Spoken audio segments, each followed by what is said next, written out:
मृतक की पहचान 38 वर्षीय राहुल सुनील साहू के रूप में हुई है। वो झिंगम टाकली का निवासी था और सदर इलाके में अचरज टावर में हैप्पी डे नाम से होटल संचालित करता था।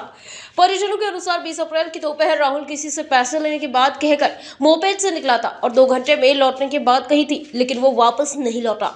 देर रात तक संपर्क नहीं होने और मोबाइल बंद मिलने के बाद परिजनों ने सदर थाने में गुमशुदगी की रिपोर्ट दर्ज कराई थी। बुधवार दोपहर नारीघाट पुल के नीचे एक बोरी में शव मिलने से इलाके में हड़कंप मच गया। सूचना मिलते ही पुलिस और फोरेंसिक टीम मौके पर पहुंची और जांच शुरू की गई। शुरुआती जांच में पुलिस ने मृतक के मोबाइल की कॉल डिटेल्स खंगाली और घटनास्थल से बरामद बोरी पर लगे ट्रेडमार्क को महत्वपूर्ण सुराग के रूप में ले लिया। इन्हीं आधारों पर पुलिस आरोपी तक पहुंचने में सफल रही। पूछताछ के दौरान आरोपी नवीन ने पहले पुलिस को गुमराह करने की कोशिश की, लेकिन सख्ती के बाद उसने अपना अपराध कबूल कर लिया। आरोपी ने बताया कि उसने राहुल से 35,000 रुपए ब्याज कर उधार लिए थे। कोरोना काल में आर्थिक संकट के चलते वो कर्ज नहीं चुका पाया था। हालांकि वो अब तक 1 लाख रुपए से अधिक राशि चुका था। इसके बावजूद राहुल लगातार पैसे की मांग कर रहा था, जिससे दोनों के बीच तनाव बना हुआ। घटना वाले दिन राहुल पैसे लेने आरोपी के घर पहुंचा, जहां दोनों के बीच तीखी बहस हुई। इसी दौरान राहुल द्वारा आरोपी के परिवार के संबंध में आपत्तिजनक टिप्पणी किए जाने से नवीन आपा हो बैठा और उसे गुस्से में आकर लोहे की रॉड से उसके सिर पर कई वार कर हत्या कर दी गई।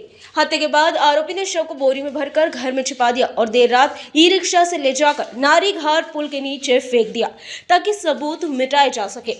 फिलहाल पुलिस ने आरोपी को गिरफ्तार कर लिया है और मामले में आगे की जाँच की जा रही है। काल दिनांक 22/4/2026 रोजी 12 वाजता सुमारास आम्हाला माहिती मिळाली की नाराघाटच्या नाल्यामध्ये एका बोऱ्यामध्ये मृतक बॉडी बांधून फेकलेली आहे। त्या अनुषंगाने आम्ही लगेच त्या ठिकाणी गेलो। नंतर फायर ब्रिगेड, FSL व्हॅन, आयकार वगैरे बोलवून नंतर त्यांच्यासमोर ते बोरा काढला। तर एका पुरुषाची तिथं बॉडी दिसली।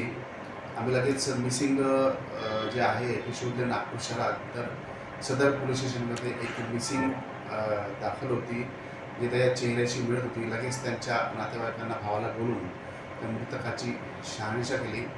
तर त्याने त्या बॉडी ओळखली व राहुल शाहू असे त्याचे नाव होते, वय 33 वर्ष, राहणार झिंगाबाई टाकली। त्या अनुषंगाने आम्ही पुढील तपास सुरू केला। सगळ्या तांत्रिक बाबी आम्ही तपासून बघितल्या, परंतु ज्या बोऱ्यामध्ये ती बॉडी गुंडाळली होती ती पेटसाठी जी पेडगिरी वापरतात ती बोरी होती।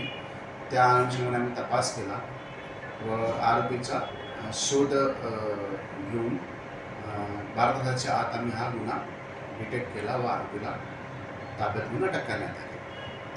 यामध्ये असं आहे की आरोपीला आम्ही विचारपूस केली असं त्याने सांगितले की आरोपीने मैताकडनं, आरोपीचं नाव आहे आपलं फुंडकर, नवीन फुंडकर नाव आहे आरोपीचं, वय 48 वर्ष आहे, राहणार नारा। तर त्याला विचारपूस केलं, त्यांनी सांगितलं की त्यांनी मयत जे आहे राहुल शाहू याच्याकडनं काही पैसे घेतले होते।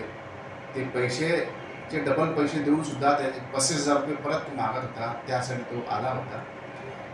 घरी आल्यावर त्यांचा वाद झाला व त्याने काही तिच्या मुलीबाबत काही अपशब्द किंवा वाईट बोलल्यामुळे आरोपीला राग येऊन त्यांनी बाजूला असलेल्या लोखंडी रॉडने त्या डोक्यावर वार केले व त्यातच तो मरण पावला, अशी एकंदरीत आरोपीने माहिती दिलेली आहे। आरोपी सध्या जे आहे अटकेमध्ये आहे।